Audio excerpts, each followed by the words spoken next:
Hey everybody, it's the Mad Master. I'm doing a video today, and this video is about a very sensitive topic that people may not like to approach in their reality.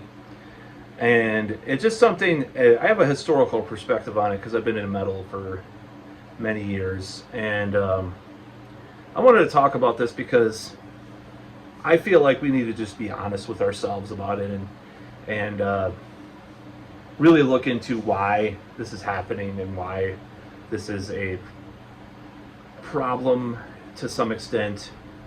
And what my historical perspective on this is, because I do not think that we are living in a time that's normal as far as this goes. And I'll go into the reasons why.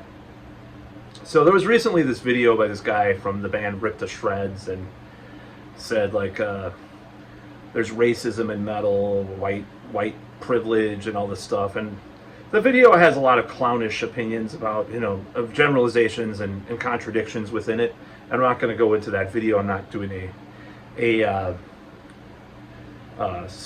word by word analysis or critique of that video. But I wanted to talk about the subject he talks about a little bit. And for example, some of the things in his video, as far as a critique of his video, a little bit of a critique, he contradicts himself like several different times about oh, there's no POCs in metal, and then he's like, or there's only two. I know of only two bands, and he mentions like 5 bands later with a certain ethnic group that have musicians. So I wanted to talk about this thing. So I think this is basically what is going on in the metal scene in the 90s. So there was I'm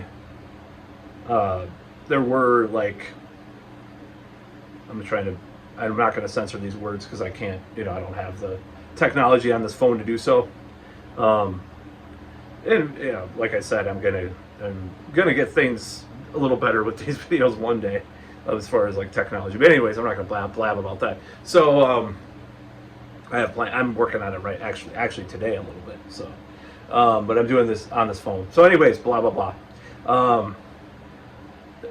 There were far right people into metal even in the 90s and 80s and 2000s, but there seems to be.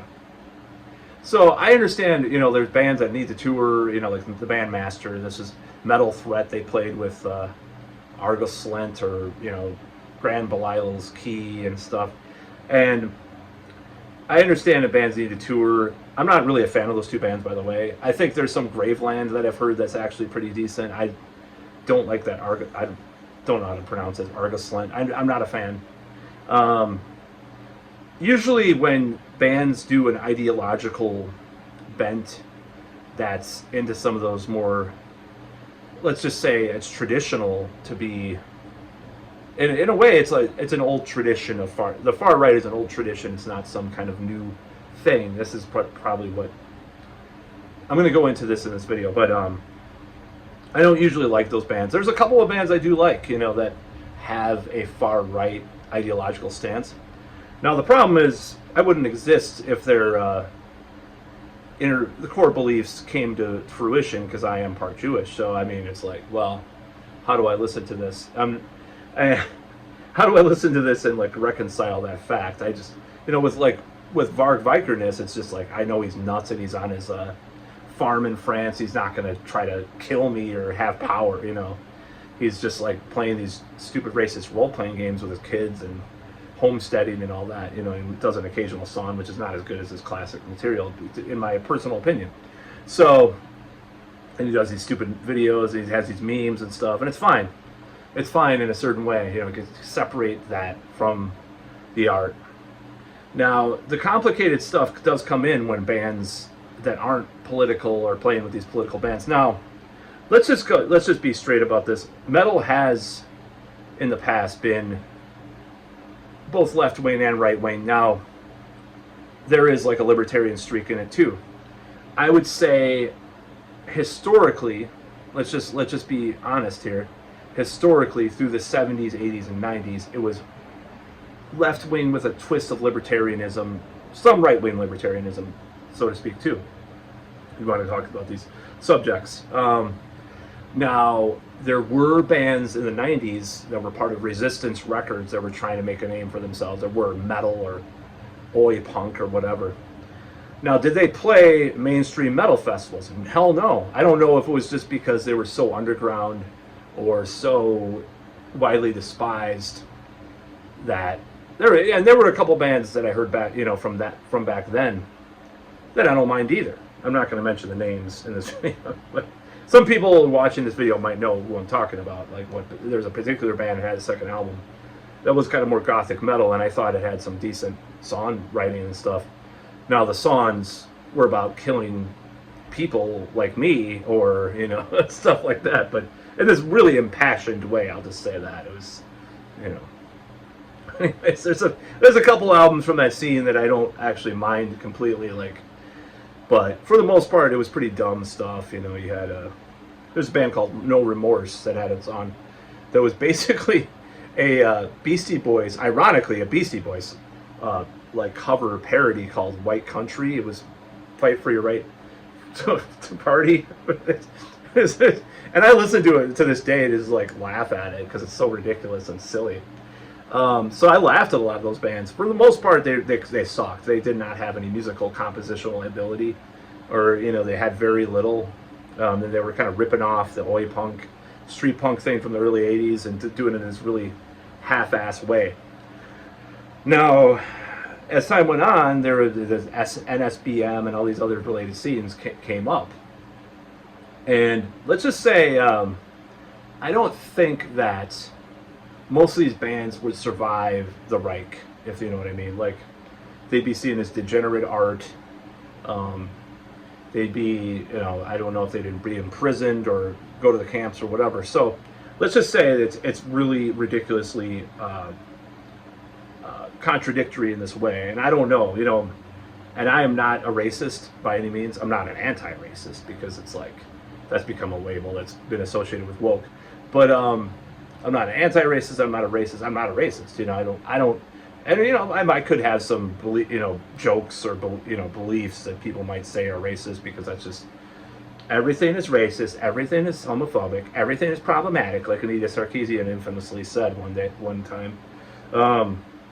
So who knows? But anyways, I'm not into the blank. I'm just trying to. I'll probably try to censor it a little bit. Blank pride worldwide movement overall. I think it's stupid.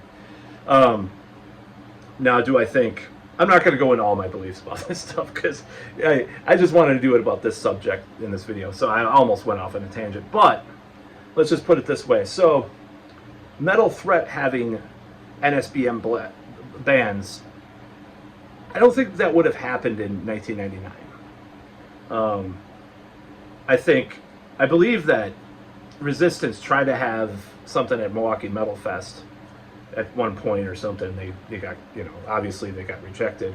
I don't think those bands were so, pushed to the margins that there was never an acceptance of that stuff, right?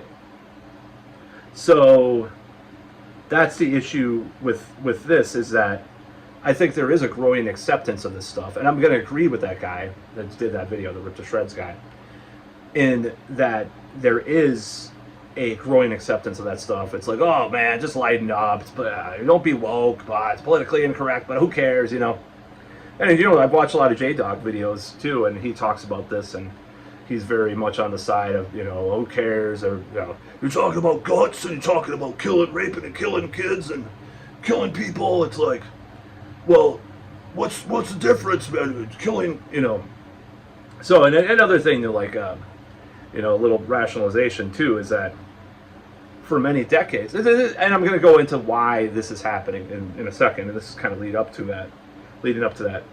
There is the realization that the left-wing politics, and I don't like these definitions, so no friends of mine troll me about using left and right. I'm just using it to talk about our mainstream society. I don't really give a shit. Don't say, oh, the left wing. I know, it's fucking bullshit, but I'm just saying. So, I'm looking at you right now. So, for many years, the left has had a stranglehold on culture, and that includes a lot of far left stuff too, and like what's called far left and communists, like in rock and stuff like that. I mean, how dare Rush have some lyrics about Ayn Rand, back in the 70s. And they were called fascist because they had Ayn Rand lyrics by the NME the National Music, or what is it, New Music Express, and these writers in England called them fascist. And that was the thing back then, is if you had any dalliances with that, you were just kind of shunned, Now, Rush was not shunned, obviously, a very mainstream band, but nevertheless, they were criticized by certain people that had political agendas. And Neil Peart didn't mean for it to be that way, obviously, if you read interviews with him. So the problem kind of comes to where we went really far. Rage Against the Machine, I remember reading an interview with Rolling Stone. I think it was the bass players, like, they went to the former Soviet Union and they went to Lenin's tomb. And I think it was the bass player, he's like, he touched Lenin's tomb, he's like, he felt the power or something like that. And there was like some Maoist guerrilla groups that some of the lyrics talked about. Now, it's one thing talking about like, some revolutionary Mexican, group or something from the, early 1900s or whatever. But talking about like Maoist groups, that kind of gets into a little bit of, that triggers a little disgust in me, because Mao was notoriously just a tyrant, So we've had this acceptance of the far left in rock and in culture for a long time. Now it was deceptively under the surface a lot of the time, So a lot of these people were kind of far left actual communists, and I'm not talking about like Nordic model people. I mean, you don't have this like the new left in the 70s didn't want the Nordic model for America, They wanted full revolution, So whether or not they were anarchists or hardcore Marxists or Maoists or whatever, it's besides the point. They wanted a whole revolution. So the lionization of Che Guevara, who was a mass murderer. And I know a lot of lefties will watch this video and be like, hey, you know what you're talking about. Yeah, there are different contexts. There is nuance to be had with all this stuff, right? But I'm just talking about the general trend of this happening in rock and in culture, American or Western culture. So metal has always been about taboos. It's always been about pushing the limit, pushing boundaries. Punk has as well, to some extent. And what is the last thing in our society that's taboo, other than like diddling, people of certain ages, What is the last taboo?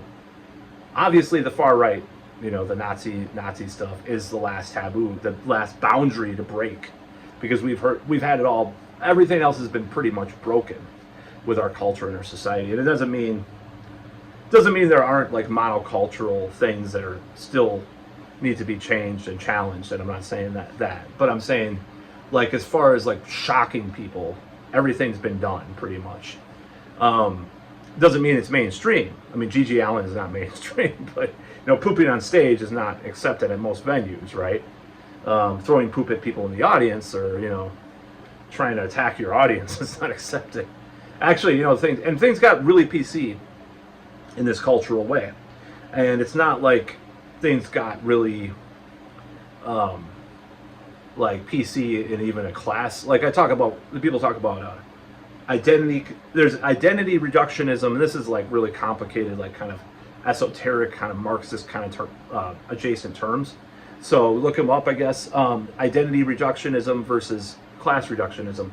Now, like I said, I'm not a Marxist, and I do not subscribe to that philosophy. However, I think he had some things to say that I could take a little bit from him. I could take a little bit from Ayn Rand even, and say, oh, they had this to say about this and this to say about this.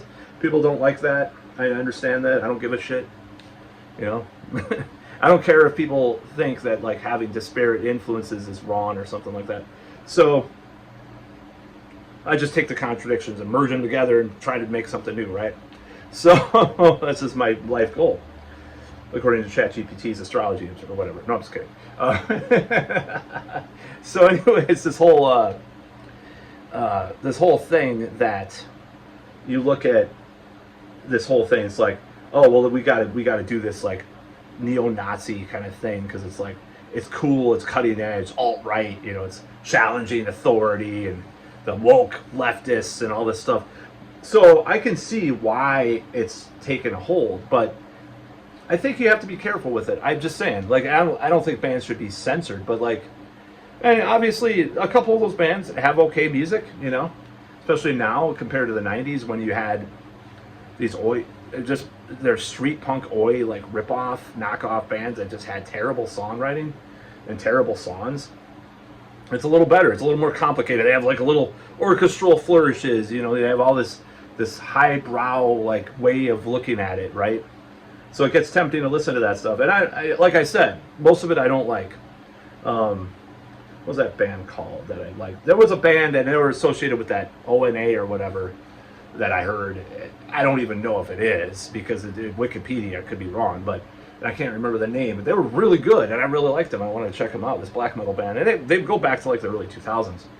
But their lyrics are not about that stuff either. So, and you know who else has been associated with that is Dissection. For some reason they associated that, his satanic stuff, with the ONA. Look it up, the Order of the Nine Angles and stuff. So I don't even know if that's real or what is real with all that shit anymore. So anyway, some of that music's good, right? Some of the ONA music is. But neo-Nazi stuff, like Nazi black metal, most of it I think sucks.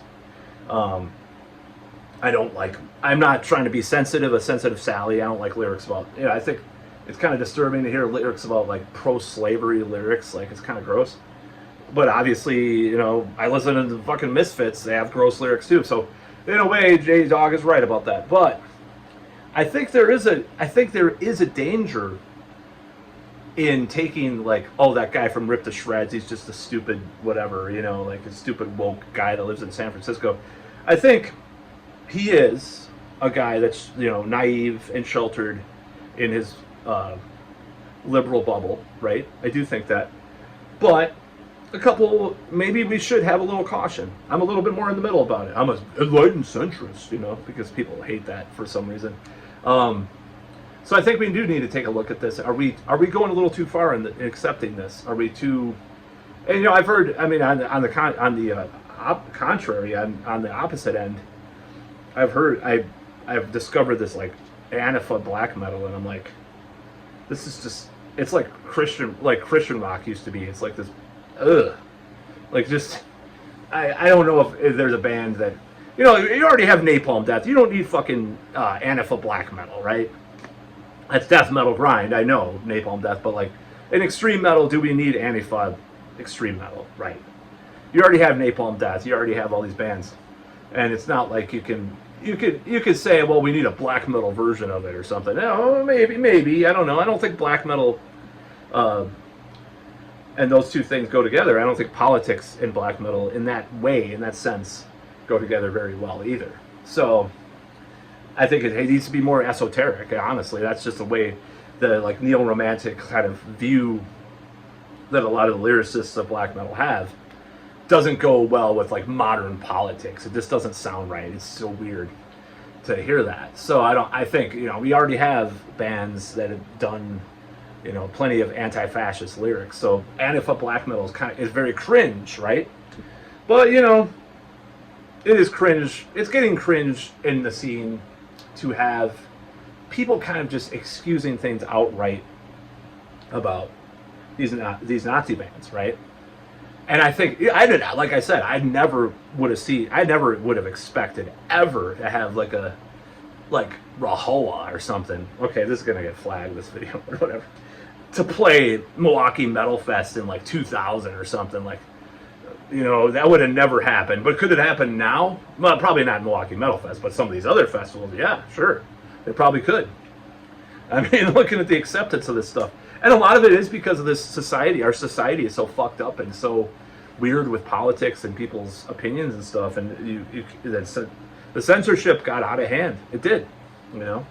It did get out of hand for a while from the left, and now it's getting out of hand from the right. So I don't support either one. I'm a centrist, I guess you would say, in this case. I think we need to be careful, and I think I know why it's happened, because people want to push that next, the next frontier. Oh well, let's get into this really push edgy thing. It's called it's called Nazis. And I know Glenn Danzig, that's like I talked about his shirt, controversial shirt. I know he's into that shit too. He's like, yeah, man, people really been pissed off. I'll sell more records. I don't even know if he wants to sell more records with it. He just wants to piss people off because he's always been a provocateur.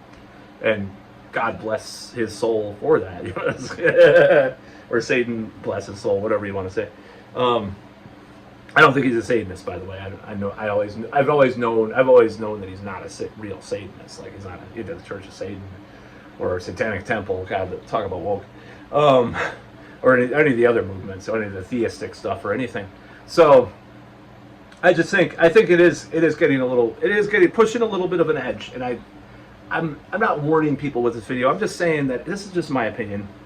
You could take from it what you will. I'd rather just have, and I like things that push the boundaries. I like pushing taboos, right? I like transgressive stuff, obviously. But I think that last frontier of going far right it could get really stupid. It'll get stupid fast. It's so and the main thing is it's really contradictory. And of course, like playing black metal and thinking like a Victorian, like neo-romantic, whatever. Not Victorian, but pre-Victorian. It's kind of cringe too, right? It is in a way, but it still fits this fantastical thing more than talking about slave ships and fucking. And I know they're not black metal, but talking about like the Judeo horde or something like that. And the one thing that J-Dog does say that is pretty relevant though with some of his analysis of this is that there's so many lyrics that are anti-Christian, and it's like people don't get up in arms about that. They get up in arms about racism and anti-Semitism and stuff, which has been ingrained in our society that you're supposed to be against that, right? But being anti-Christian, it is kind of, and I'm against all organized religion. I think it should be razed to the ground a lot of the time, like just the whole thing. Even though lately I've been looking at Orthodox Christianity because I find it kind of fascinating. But at the same time, I'm into Satanism too, so I'm like, you're so contradictory. I don't get it. And I don't know. But anyways, so I just wanted to go do this video, and I know with rambles and shit like a lot of my videos, I could have written it all out. But I think it's the last taboo that people are trying to break. I think we have to be careful because it is being. I see it. I see it happening. It's like, wow. I think it was in the Bay Area too, Metal Threat, wasn't it? I'm just like, this is getting a little weird, and I don't think bands should be blamed for playing festivals. Give me a fucking break, okay? Oh yeah.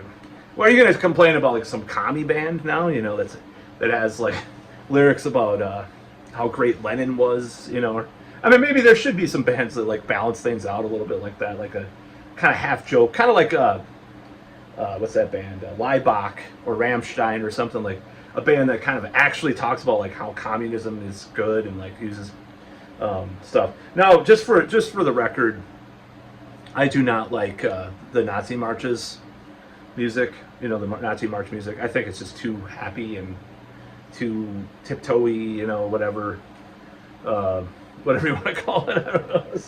It's too fruity for me. I like the Soviet marches. I'm not a communist, but the Soviet marches have this darker element to it. It's like, it's like the cold Russian winter.